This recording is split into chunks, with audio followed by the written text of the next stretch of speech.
Sim, professora. Ok. Sim? Sim. Então, muito bom dia a todos, né? Primeiramente, eu gostaria de agradecer o convite do Rodney e da ICR Cursos para estar participando desse evento, né? Dizer que é um prazer enorme poder estar aqui no meio de tantos nomes importantes da radiologia, né, representando o meu estado juntamente com outros colegas aí. Então, muito obrigada mais uma vez, né? Como o colega já me apresentou, meu nome é Thaís Villers Garcia, só para avisar que não existe conflito de interesse nessa apresentação. E quais são os objetivos, né, dessa minha palestra? Bom, eu quis quando eu fui convidada a estar presente nesse evento, eu quis trazer um tema que tivesse relevância, né, que eu pudesse agregar informações, mas também que tivesse correlação com a minha rotina do hospital que eu trabalho, que serviu como hospital de referência no atendimento das pessoas que estavam chegando das enchentes, né? Visto que o nosso hospital aqui no município, que é o HPS, o Hospital de Pronto Socorro, foi um dos hospitais atingidos pela enchente, né? A água chegou até o segundo andar. Então, nós ficamos recebendo e acolhendo tanto os pacientes do HPS quanto a população em geral que vinha receber atendimento conosco, né? Então, chegou um determinado dia que eu recebi um pedido médico que dizia assim: solicito ressonância de abdômen superior, causa do exame, né? Icterícia, interrogado, ou leptospirose. Eu pensei, o que a leptospirose tem a ver com a icterícia? Porque o que a gente sabe é que a leptospirose é uma doença que é transmitida pelo rato, somente, né? A maioria das pessoas tem esse conhecimento. Então, isso me intrigou a pesquisar um pouco mais sobre a doença, que são informações que eu quis trazer aqui para vocês hoje, e que relação essa doença tem a ver com o nosso setor da radiologia, né?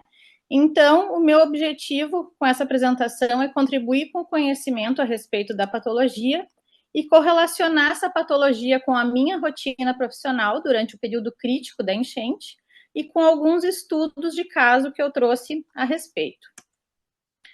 Bom, vou começar aqui a minha apresentação mostrando uma foto tirada por satélite da minha cidade, né? Aqui à esquerda a gente vê a cidade antes da enchente, né?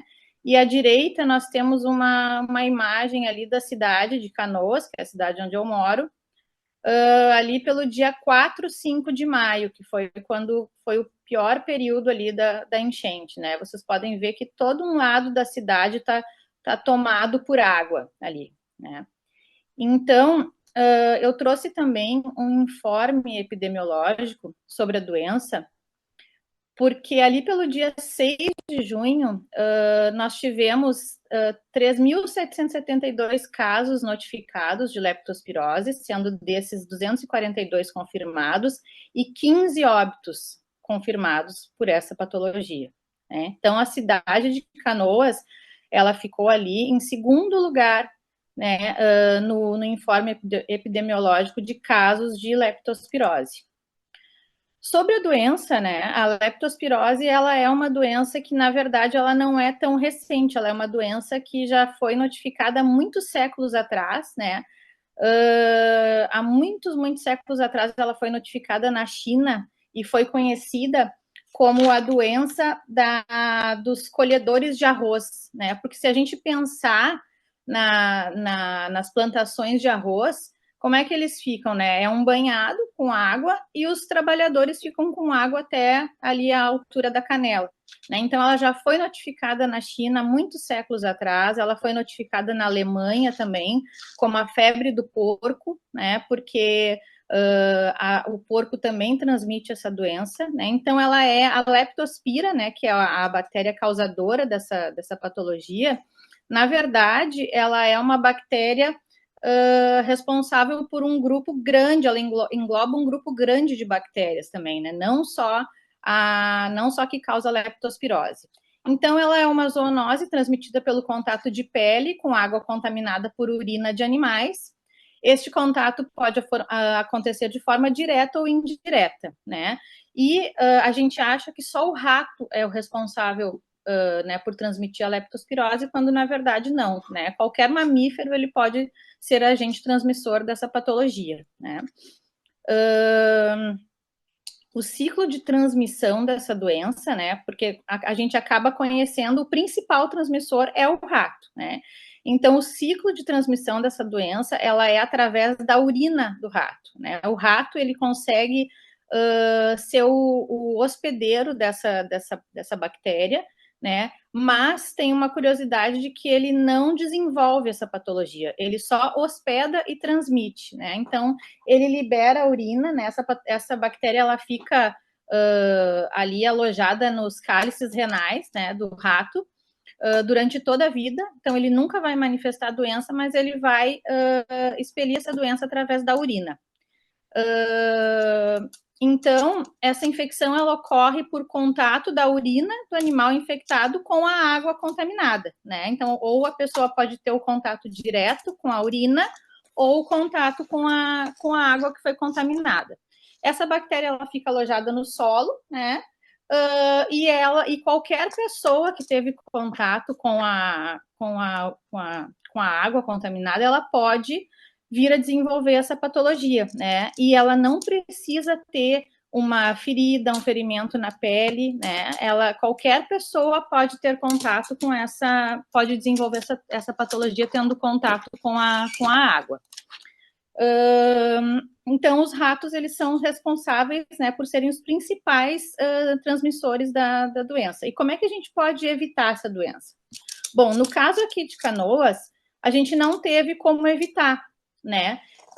O que a gente pode fazer?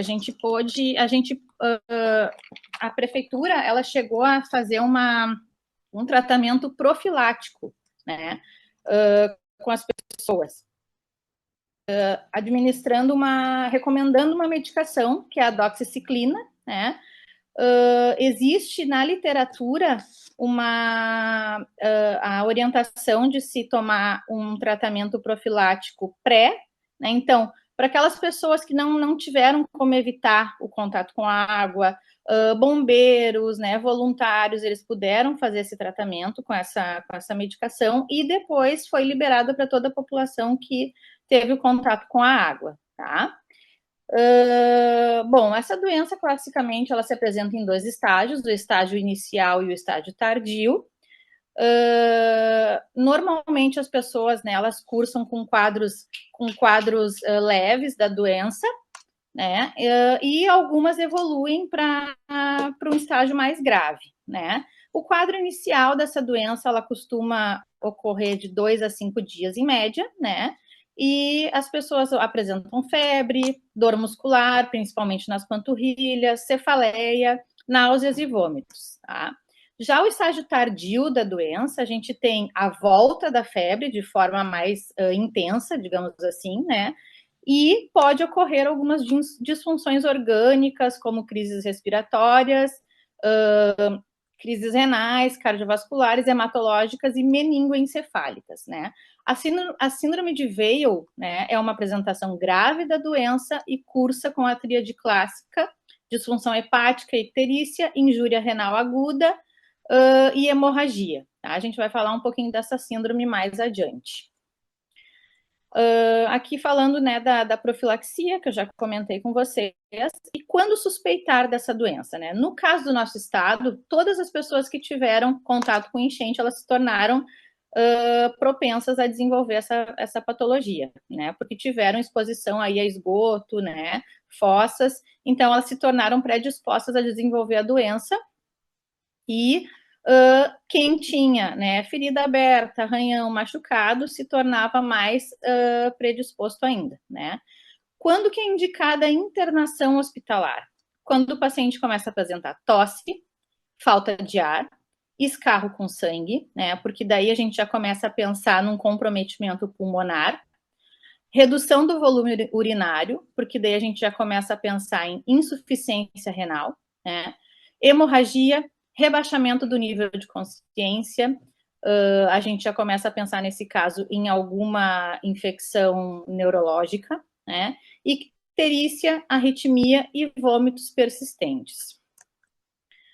Mas, de que maneira, né, que a gente pode aplicar o método de ressonância magnética na evolução dessa doença? Bom, a ressonância, ela acaba entrando como parte do diagnóstico diferencial e complementar aos sintomas clínicos e aos exames laboratoriais, assim como no estudo de consequências ocasionadas pela doença. O primeiro diagnóstico da leptospirose é feito através de estudos, né, laboratoriais, de exames laboratoriais e alguns testes, tipo o teste ELISA e outros testes, tá? Mas os exames de imagem, eles acabam entrando como um estudo complementar, né? Através da infecção bacteriana, dentre estes estudos, destacamos algumas evoluções da doença que podem acometer o sistema nervoso central e a região abdominal, que foi o caso do paciente que eu comentei com vocês, né, que eu recebi o pedido. Os sintomas neurológicos, eles podem compor o aspecto clínico da doença e estão presentes em 12 a 40% dos casos. Existem casos relatados de leptospirose associado à paralisia facial, sendo que a associação com a paralisia facial ela é muito mais comum unilateral do que bilateral, tá? Então, aqui só lembrando de uma maneira muito resumida, né, sobre a física, o princípio de formação da imagem de ressonância magnética, né? Ela ocorre através da interação dos prótons de hidrogênio do nosso corpo com um forte campo magnético, né?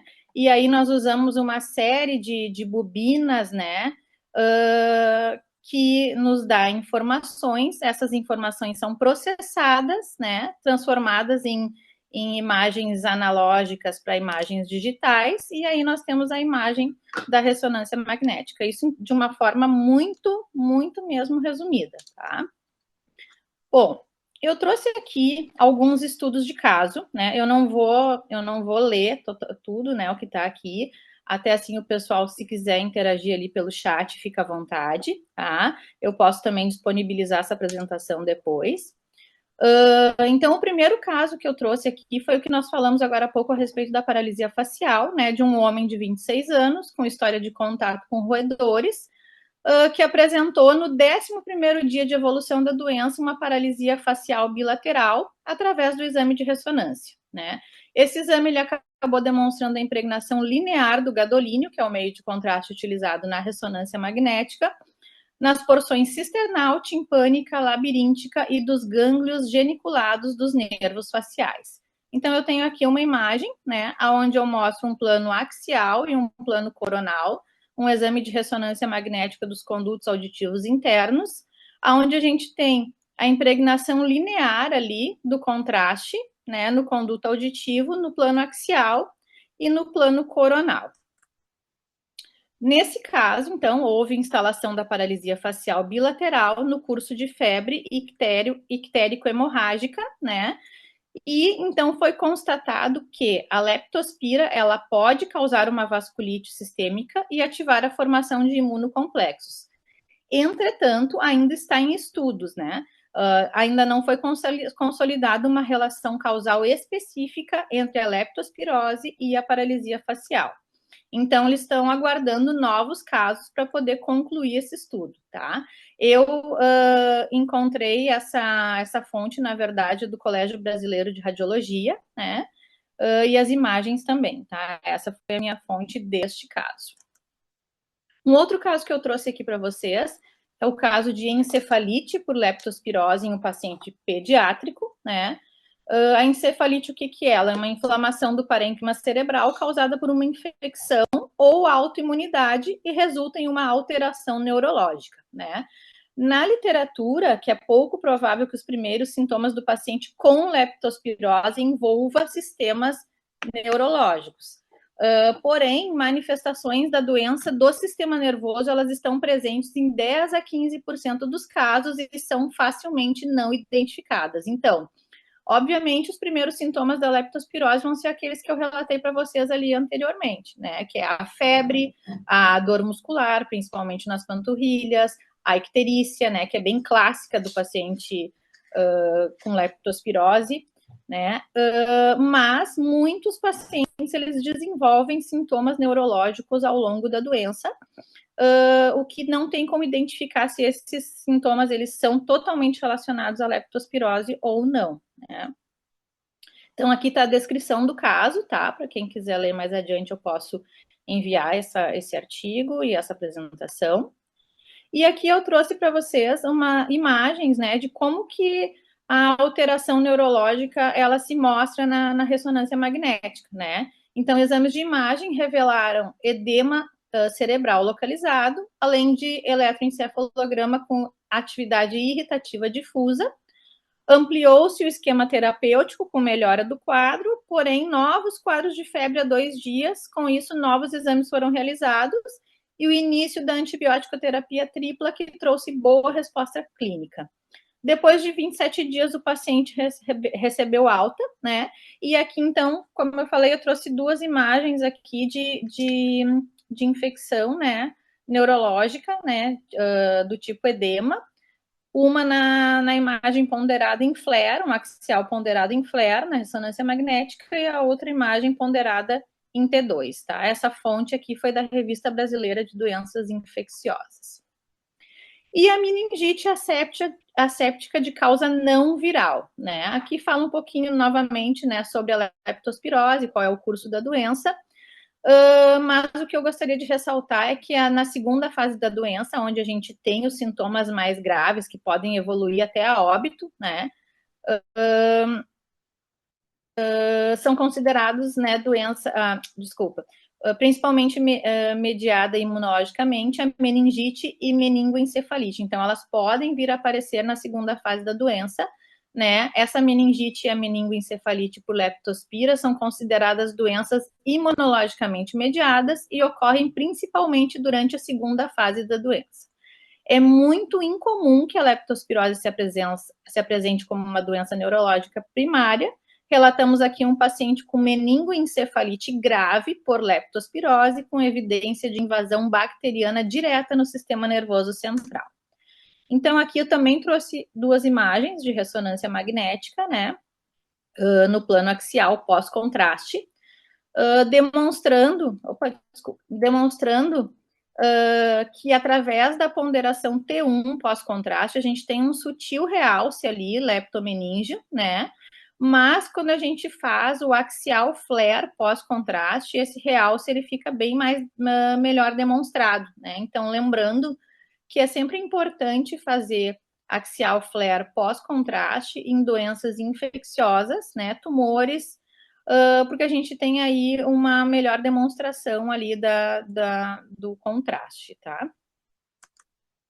E a síndrome de Veil, né, que é uma síndrome ictérica, que a gente chama, né, então o paciente fica exatamente como está naquela imagem ali, né, com aquele amarelão na pele e nos olhos, né, e a leptospirose, ela tem essa característica também de causar um aumento nesses vasinhos sanguíneos ali na região dos olhos, né.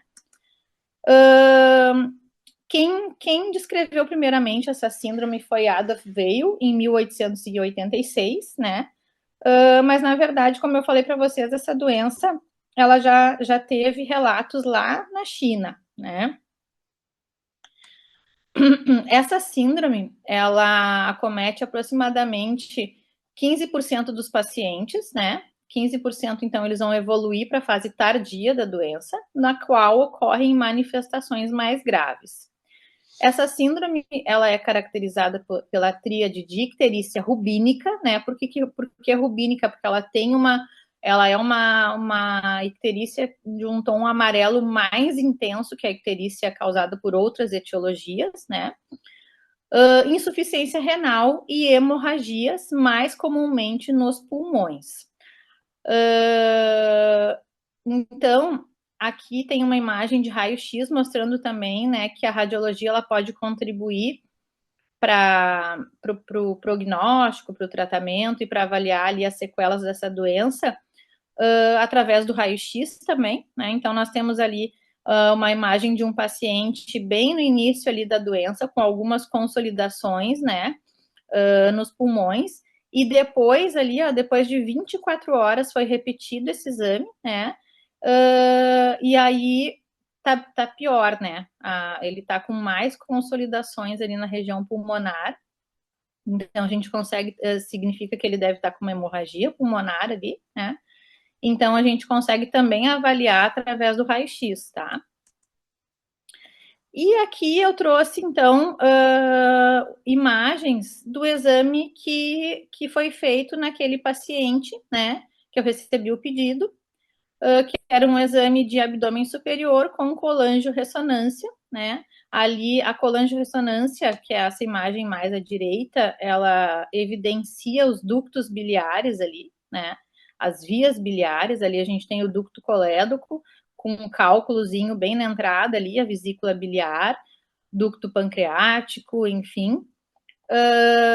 Eu quis trazer, então, essa imagem para mostrar que esse foi o exame do paciente, né, que eu fiz. Então, a leptospirose ictérica, ela está associada a aumentos séricos da bilirrubina direta e pode ser diferenciada de hepatites virais por achados de aumentos nos níveis de CPK, que é a creatina, né, que é uma enzima que é ali marcadora de inflamação. Quando a gente tem essa enzima muito elevada, né, significa que o paciente ele pode estar com uma infecção, né, grave ou um processo inflamatório. Leve a moderada elevação da aminotransferase. Então, realiza-se a ressonância do abdômen superior ou até mesmo a colangio-ressonância para descartar lesões hepáticas ou das vias biliares de outras etiologias, que foi o que aconteceu no caso do meu paciente. O médico queria saber se aquelas alterações ali nos exames laboratoriais do paciente, eles vinham, né, de alguma outra alteração hepática ou de uma complicação da leptospirose. Aqui também tem um relato de caso, né, que eu trouxe para vocês, de um paciente que foi diagnosticado com essa síndrome de Weil, né, um homem de 44 anos, natural e procedente da cidade de grande porte, que informa que a sua residência fica próxima a esgotos a céu aberto e há muitos ratos em volta de seu domicílio. Esse estudo de caso aqui não é o do paciente que eu fiz no hospital, né, mas é um estudo de caso que tem na literatura, e esse paciente ele foi diagnosticado com a síndrome de Weil devido à leptospirose. Tá? Ele tinha episódios de tosse ali com rajas de sangue, enfim, já significava uma hemorragia pulmonar, né? Então, ele teve o fechamento desse diagnóstico. Né? E as considerações finais, então, né, terminando aqui a nossa apresentação, eu acho que eu consegui alcançar os meus objetivos, né, que foi trazer um pouco mais de informações e curiosidades a respeito da doença, que a gente muitas vezes não sabe. Eu, por exemplo, não sabia, né, que podia ter alguma correlação com alguma disfunção na região abdominal com a leptospirose, né. A gente teve, então, um maior conhecimento sobre a doença. Eu trouxe um pouquinho da minha vivência profissional frente ao acontecimento das enchentes aqui na minha cidade, né, visto que no hospital onde eu trabalho, na radiologia, nós somos em cerca de 36 funcionários. Desses 36, 14 foram diretamente atingidos. Diretamente, quando eu digo diretamente, é tipo não sobrar uma xícara dentro de casa. Né? Então, a gente teve dias assim bem pesados por aqui, tá? Trouxe algumas amostras de casos clínicos, né, relacionados à leptospirose, para que vocês tenham conhecimento. Consegui relacionar com algumas imagens, né, mostrando a evolução da patologia. E destaquei também que a ressonância magnética ela tem papel no diagnóstico complementar para a gente saber se aquelas alterações e a sintomatologia do paciente tem a ver com a doença ou elas podem ter a ver com uma outra etiologia, uma outra causa. Tá? Gostaria de terminar, então, a minha apresentação com um verso aqui de uma canção aqui nativista do nosso estado, né, que ressalta que bondade nunca é demais, e agradecer pela bondade do Rodney e da ICR Cursos de promover esse evento em prol do nosso estado. Deixo aqui as minhas redes sociais, né, o meu Instagram, thaise.villers, O meu e-mail, quem quiser, fica à vontade, pode me enviar. Se quiser que eu mande a apresentação também será um prazer. E o meu contato do WhatsApp ali, quem quiser trocar uma ideia, tá bom? Aqui deixo a chave Pix do Marcos Vinícius, né, do nosso físico, que está ali também envolvido com toda essa questão, né, recebendo aí o Pix, quem puder contribuir para ajudar o nosso estado aqui, né, a gente fica muito agradecido. E quero deixar aqui também uma mensagem para os estudantes que estão assistindo aqui esse evento, que estão participando, dar os parabéns por estarem aqui num domingo de manhã, né, assistindo às aulas. Gostaria de dizer que aprender novas habilidades e buscar o conhecimento é o melhor remédio contra a ansiedade, o vazio existencial e o medo do futuro. Tenham coragem e sejam ignorantes em algo novo. Termino a minha apresentação agradecendo. Muito obrigada a todos.